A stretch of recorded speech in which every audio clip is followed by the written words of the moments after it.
All right. Hi, everybody. Good, I guess, afternoon now, right? Sorry, I still have a city to run and things come up every now and then, even when we have things planned. So I appreciate your patience of waiting. My name is London Breed. I'm mayor of San Francisco. I'm really excited to be here at the Children's Creativity Museum, formerly known as the Museum, which is a great place at Yerba Buena where so many kids come to play. And we're standing in front of the Leroy King Carousel. And Leroy King was a good friend of mine. He served on the San Francisco Redevelopment Agency for many, many years. And the significance of naming this after him, he was here and his family was here during that ceremony for all the work that he did in San Francisco. This carousel, which was located closer to Ocean Beach at the time, was where he took his wife on his first date. And so it has such a beautiful story, a significant rich history. And our museums, our carousels, many of the special places in San Francisco have such a rich history. I remember going to the De Young as a kid. Now, I didn't understand what museums were completely all about in elementary school, but Henry Oswald Tanner's The Banjo, was that what it was called? That one kind of stuck with me for whatever reason. I would see it in other places in books and would always point it out as something I saw as a kid in the museum. I remember the albino alligator at the Academy of Sciences. There's a new albino alligator there, but I remember there was one there when I was a kid, which was a long, long time ago. So many great museums, the Exploratorium, which used to be near the Palace of Fine Arts. As kids, you grow up, and fortunately, we had these great field trips. And had it not been for the field trips and being able to explore, the concrete slide at Golden Gate Park and all these great activities and things that exist in San Francisco, I wouldn't have had those connections. And so today's announcement is really about maintaining the connections and making sure, especially as we have dealt with the pandemic, with our schools being closed throughout this time, we wanted to make sure that regardless of income, young people and people who receive basic social services from the city, that they also have access to our art and cultural institutions in the city. And so we have come up with a program in 2019 to provide for the summer museums for all, providing access to our museums for those receiving assistance from our Human Services Agency, so that no child, no matter income, no family that may receive public assistance would be left out of the process of enjoying and exploring our museums during the summer of 2019. At that time, we had about 25,000 guests take advantage of that program. That's a huge number. But in San Francisco, we have about 225,000 people in general who actually qualify. So we want to make sure to get the word out. And in fact, we're not just going to continue to do this for the summer. Our goal is to do this year round. So yes, it is amazing.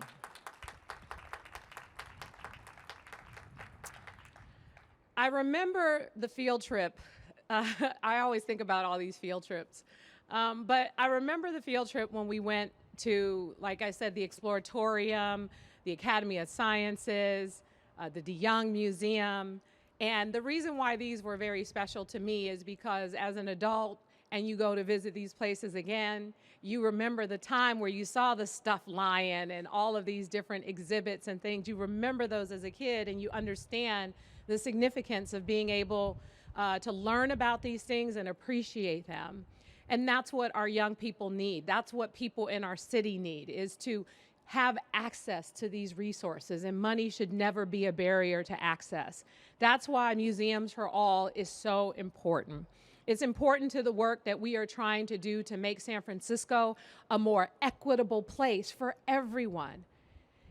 And in fact, the work around equity continues with our budget, with access, and of course, with our treasurer, José Cisneros, who has been leading around a number of initiatives. We've teamed up to really support changes to our fines and fees for libraries. However, because I still have one of my overdue books, I think it was more of a personal nature as to why I decided we were going to waive all the fines and fees for overdue library books because, just think about it. 40, 30, 40 years later, those fees can rack up pretty hefty. But some of the work we've done around fines and fees and addressing inequities in our criminal justice system, our libraries, and other places to ensure, again, that money and these things are not a barrier, that they don't follow people with their credit reports and other things. And so this program is just a recent addition to the work that we're going to continue to do to push forward with equity and ensuring that everyone has a seat at the table and access to all the amazing resources that exist in San Francisco. So ladies and gentlemen, please join me in welcoming our Treasurer, José Cisneros.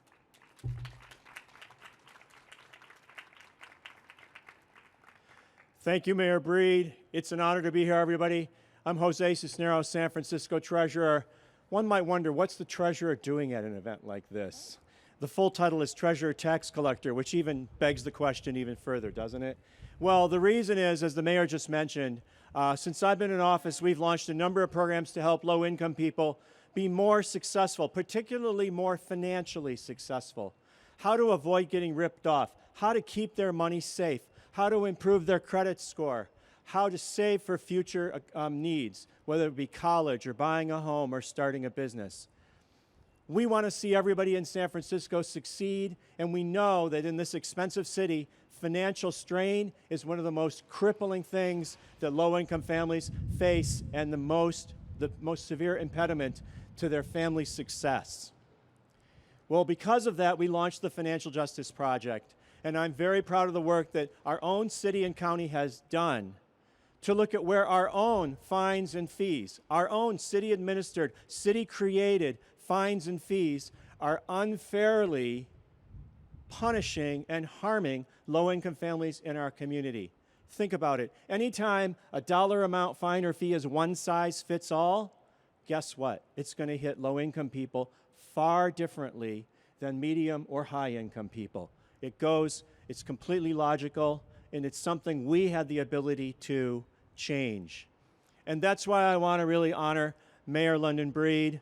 In her current role and even in her previous role as supervisor, she partnered with our project, and we made dramatic changes to either discount fines and fees for low-income families, or where it made sense, we completely eliminated them, including those overdue library fines. And Mayor, I'm glad you don't have to pay that fine, but I'm guessing the library might want the book back. And so let's think about museums. Let's think about cultural, wonderful places in our city and how the expense of attending those places right from the get-go just eliminated that option for every single low-income family. We wanted to take a look at that. We wanted to see how we can make those extremely valuable resources, the resources the mayor remembers, the resources all of us remember, from our childhood all the way on up to last week or last month or last year or whenever we last could enjoy one of these incredible cultural treasures. We want that to be available to everybody here in San Francisco.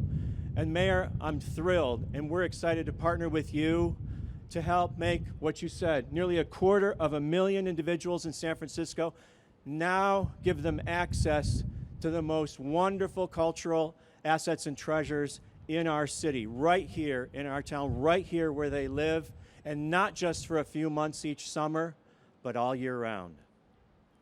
So Your Honor, Mayor, thank you very much for your support. Thank you very much for making this change permanent. I want to honor my team in the Financial Justice Project, in the Treasurer's Office, all the partners all across the city, particularly all the museums and the cultural institutions who've stepped up and said this is something everybody in San Francisco deserves, and today we're making it happen. So thank you everyone for being here. Please, as the mayor said, spread the word. Tell everybody that all they need to get in to any one of our great resources is their Medi-Cal card or their public assistance card, any form of ID that shows that they're a member of these programs, and they'll have a chance to come in and be successful. And with that, I think I'll introduce our next speaker. Please let me bring up Carol Tang, the Executive Director of the Children's Creativity Museum. Carol.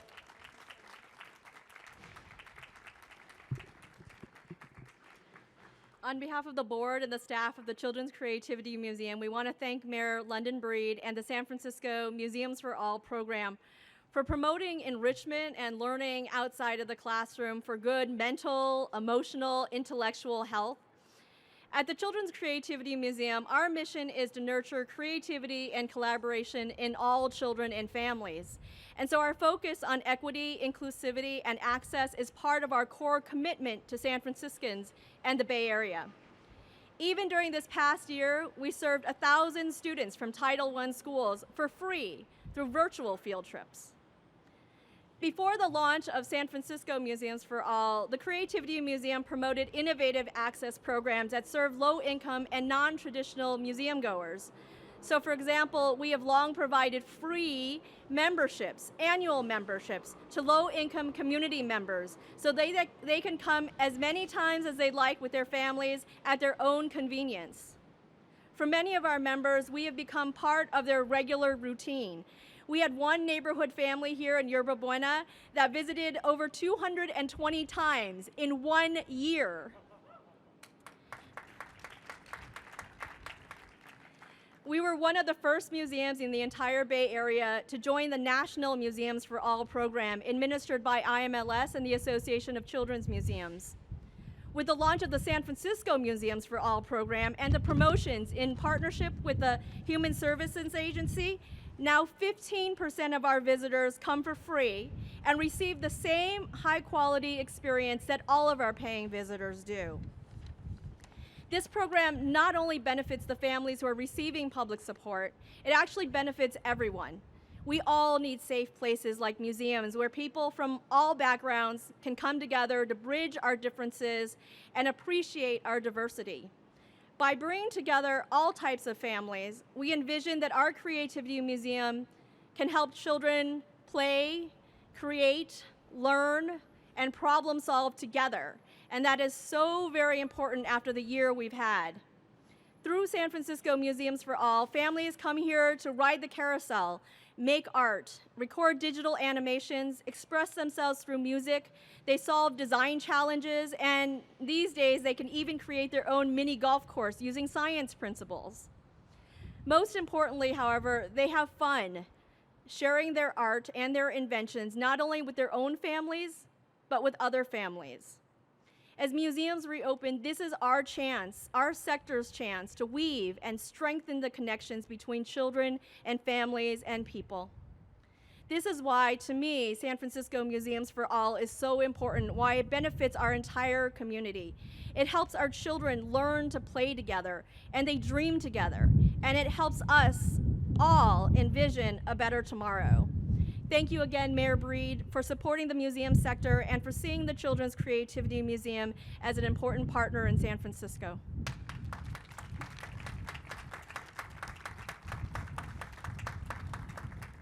And with that, I'd like to bring up the last speaker, Mary Tony Serrato, a community member.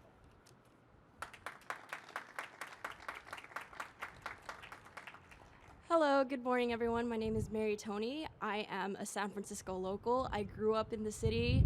It's very near and dear to my heart. So knowing that a program like this that has served my community and done so many great things, especially a community that I'm a part of, coming from a working class family, going to museums and things of that sort weren't at the top of a priority list because of the fact that my parents had to put food on the table. So knowing now that other students and other kids in the community can be able to experience museums and be there to help community healing is the greatest part and something I'm very grateful that this is happening. Especially, I learned that I qualified for this program in undergrad at UC Davis, and to come back to the city and know that something so great and so beneficial is happening makes my heart so full. So thank you again, Mayor Breed, and thank you to the team that made this happen. And yeah, thank you so much. I hope you all have a wonderful day.